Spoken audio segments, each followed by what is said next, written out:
Buenos días, profesores, bienvenidos a este espacio. Hoy vamos a hablar sobre criterios para evaluar desde el enfoque por competencias. El objetivo general de esta presentación es brindarles orientaciones que les permitan obtener, conocer y valorar información sobre los aprendizajes de los estudiantes a través de los criterios de evaluación que se pueden utilizar en metodologías para la educación remota, en la alternancia o la presencialidad. Específicamente en este primer video vamos a tratar de conceptualizar sobre el aprendizaje desde el enfoque de educación por competencias para la construcción de criterios de evaluación en diferentes ambientes de aprendizaje. Posteriormente, en otros videos abordaremos la elaboración de criterios de evaluación y posibles acciones para acompañar su construcción en los establecimientos educativos para orientar el proceso de evaluación. La presentación se estructura con tres temas básicamente: el aprendizaje desde el modelo educativo por competencias, los criterios de evaluación y los criterios de evaluación para una metodología de formación remota en alternancia o presencial. Al hablar del aprendizaje desde el modelo educativo por competencias, es importante entender que en Colombia estamos hablando de competencias desde 1996, con la salida de la resolución 2343, en la cual nos habla de los indicadores de logros. Posteriormente, en 1998, son lanzados los lineamientos curriculares, que es un documento en el cual el Ministerio de Educación, con la ayuda de algunos especialistas en la educación del país, intentaron establecer una serie de componentes teóricos, epistemológicos y prácticos que deberían tomarse en cuenta para la enseñanza de las áreas fundamentales a nivel escolar.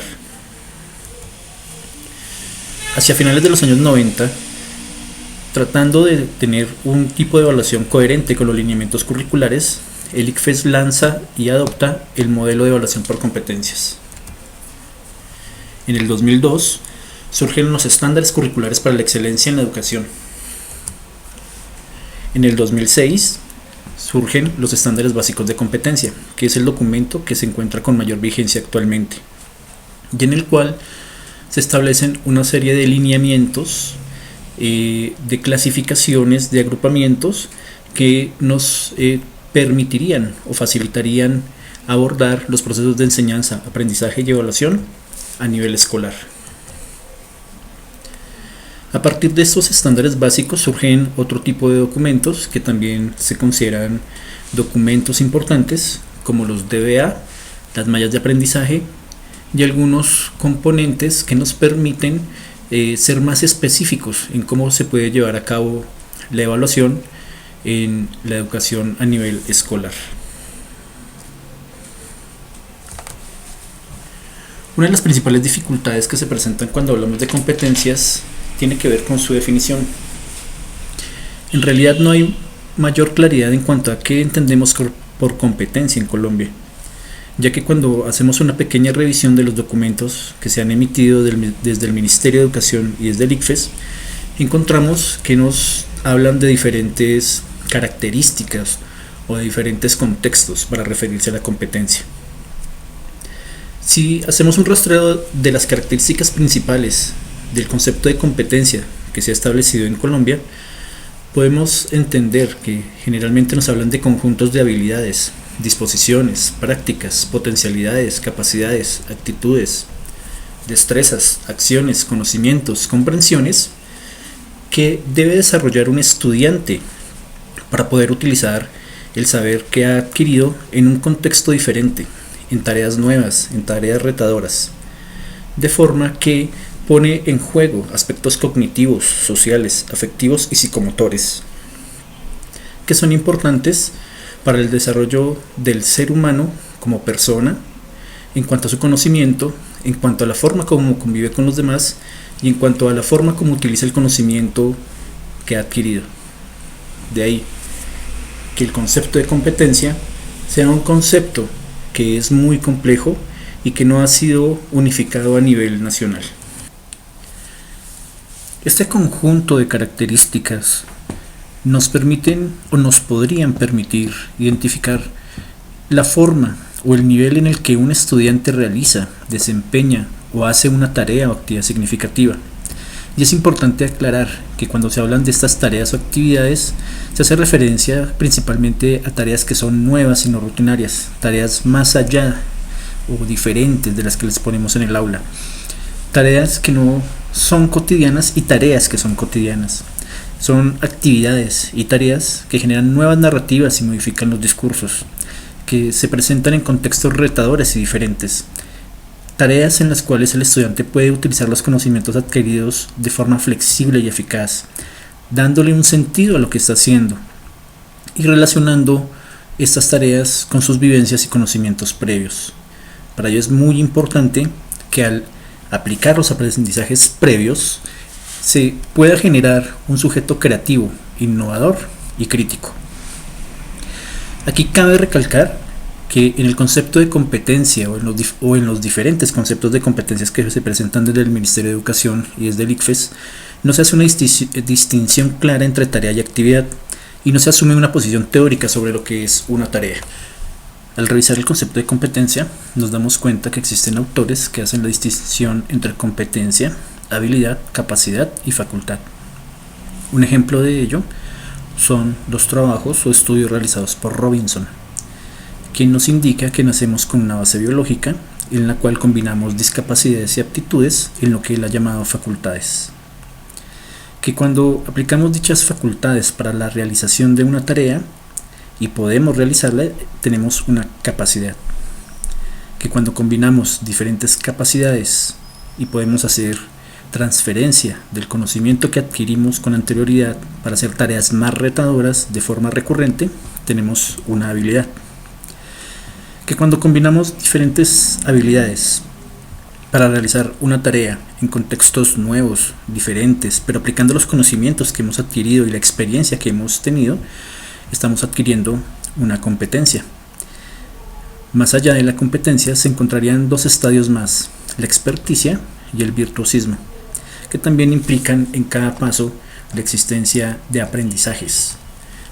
Dichos aprendizajes se dan por un proceso al cual se ha llamado transferencia. Es importante destacar en este punto que desarrollar una habilidad implica no solo tener desempeños diestros, sino que también la construcción de una base de conocimientos, unas capacidades y unas actitudes. Que existe un problema con el concepto de competencia en la educación, que se encuentra básicamente fundamentado en que la competencia nos determina como hábiles en tareas, no en áreas o dominios generales de conocimiento. También es importante destacar que se considera que alguien es competente cuando, además de completar una tarea correctamente, también es capaz de encontrar nuevas tareas o situaciones en las que puede aplicar un conocimiento. Además, es importante destacar que únicamente es posible transferir habilidades a otros contextos cuando el individuo se inclina a aplicar sus conocimientos y es capaz de identificar en qué contextos nuevos puede aplicar lo que ya conoce. Cuando se define el concepto de transferencia, Shung nos indica que la transferencia consiste en la aplicación del conocimiento y habilidades en formas nuevas, en nuevos contenidos o en situaciones distintas de aquellas en las que fueron adquiridos. Y que para que haya transferencia debe existir una inclinación del sujeto por utilizar sus habilidades y una sensitividad para percibir, elegir y conectar dos contextos, un contexto conocido con un contexto nuevo. También el mismo Shung nos define capacidades y actitudes. Para Shung, cuando hablamos de capacidades, nos indica que son la puesta en acción de las facultades de un individuo para desarrollar habilidades, y que las actitudes son elementos de tipo emocional o motivacional que el sujeto presenta durante el proceso en el cual realiza la transferencia. Son esos elementos que llevan al sujeto a aplicar su conocimiento y que mantienen la atención del sujeto en la tarea realizada y en la meta propuesta. Para hablar de competencias es necesario hablar sobre habilidades, ya que la combinación de diferentes habilidades es lo que me permite determinar si el estudiante es competente en la realización de una tarea. Para ello resulta importante determinar cuáles son las etapas del desarrollo de las habilidades, que básicamente se han dividido en tres. En la etapa inicial, el estudiante se enfrenta por primera vez a una tarea, realizando un esfuerzo por entenderla. Debe concentrar mucho su atención en la tarea que está realizando. Y en este proceso comienza a elaborar sus propias estrategias y construye conocimientos declarativos. Dichos conocimientos giran en saber qué se está haciendo, por qué se está haciendo, en la generación de opiniones y creencias y en la enunciación de hechos. En la etapa intermedia, el estudiante ha memorizado una serie de reglas que ha podido establecer. Trata de detectar y eliminar paulatinamente los errores que puede cometer y ya no tiene que concentrarse tanto en la elaboración de la tarea. En la última etapa o etapa de encapsulamiento, el estudiante adquiere todo el conocimiento procedimental necesario para llevar a cabo la tarea, lo cual lo lleva a automatizar la tarea y a demostrar su destreza. También es capaz de minimizar la aparición de errores y ya no necesita tanta concentración en la elaboración de la tarea. Es aquí cuando podemos decir que el estudiante sabe cómo hacer la tarea y que puede aplicar el conocimiento adquirido de forma flexible.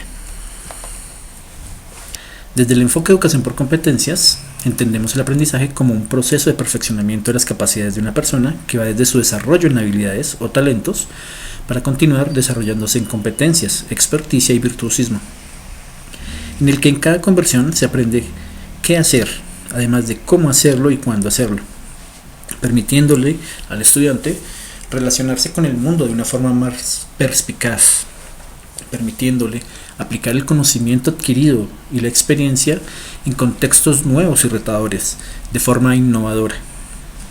Por ello, los criterios para evaluar los aprendizajes de los estudiantes deben estar en concordancia con la concepción que hay de aprendizaje en el enfoque de educación por competencias. Cuando hablamos de desempeños, básicamente hacemos referencia a aquellas evidencias que los maestros pueden observar y que son la fuente de información con que pueden inferir el nivel en el cual un estudiante se encuentra en el desarrollo de una tarea. También es importante destacar que el desarrollo de una habilidad implica no solamente tener desempeños diestros, también implica una base de conocimientos. Dichos conocimientos pueden ser de carácter declarativo, cuando se incluyen hechos, creencias, opiniones, es decir, cuando responden al saber qué y saber por qué debo hacer o por qué debo hacerlo. O pueden ser conocimientos procedimentales, que están relacionados con el saber cómo debo hacer una tarea, cómo debo hacerla para ser eficaz, eficiente y cómo puedo aplicarla de forma flexible. Cuando hablamos de niveles de desempeño, podemos decir que los niveles de desempeño permiten al maestro identificar el avance que un estudiante ha alcanzado en un momento determinado del recorrido escolar en el desarrollo de una tarea que implica la aplicación de unos conocimientos adquiridos. Al definir el desempeño básico, estamos hablando de aquel desempeño o desempeños que son necesarios en la relación con las áreas obligatorias y fundamentales, teniendo como referente los estándares básicos de competencias, las orientaciones pedagógicas y los lineamientos curriculares expedidos por el Ministerio de Educación y lo establecido en el proyecto educativo curricular. Por último, en este breve esquema, identificamos que para hablar de competencias, primero debemos hablar de habilidades, pero para determinar cuáles son las habilidades que tiene un estudiante, debemos definir unos desempeños, que con base en la definición de esos desempeños, diseñamos unas tareas y que esas tareas deben evaluarse e incluir teniendo en cuenta las actitudes, conocimientos y capacidades del estudiante. Hasta aquí hemos intentado definir algunos aspectos y conceptos que resultan importantes para entender el aprendizaje desde el modelo educativo por competencias. En el siguiente video hablaremos sobre algunos aspectos que resultan importantes para definir criterios de evaluación.